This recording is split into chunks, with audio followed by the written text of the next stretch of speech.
Hello সম্মানিত viewers, আমার এই ভিডিওটি যে যেখান থেকে দেখতেছেন তাদেরকে সালাম এবং অভিনন্দন জানিয়ে ভিডিওটা শুরু করতেছি। যে সমস্ত ভাই বোনেরা ইউটিউব থেকে দেখতেছেন, যারা এখনও সাবস্ক্রাইব করেন নাই, তাদেরকে বলতেছি প্লিজ সাবস্ক্রাইব করুন। যে সমস্ত ভাই বোনেরা ফেসবুক থেকে দেখতেছেন, যারা এখনও শেয়ার ফলো করেন নাই, তাদেরকে বলতেছি প্লিজ শেয়ার ফলো করুন।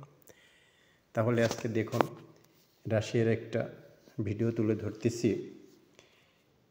পাহাড়ের ঢালে যে বসতবাড়িগুলো কীরকম হয়ে থাকে তার কিছু বাস্তব চিত্র তুলে ধরতেছি। আমি একটা বিল্ডিংয়ের ছাদের থেকে ভিডিওটা করছি, যাতে সৌন্দর্য তুলে ধরার জন্য। আশা করি আপনাদের ভালো লাগবে। দেখুন, পাহাড়ের উপরও ঘরবাড়িগুলো আছে এবং ঢালুতেও আছে। এটা একটা আবাসিক এলাকা। দেখুন, খুব সুন্দর। আর সামনে যে খালি প্রজেক্টটা দেখতেছেন, এখানে একটি আবাসিক কলোনি তৈরি হবে এবং বহুতল। তার উপর যেটি আছে একটি স্কুল, সেটি পিছন সাইডে পড়ছে। দেখুন, খুব সুন্দর। এবং এই পাহাড়গুলোতেও বসতবাড়ি আছে, গাছপালা আছে।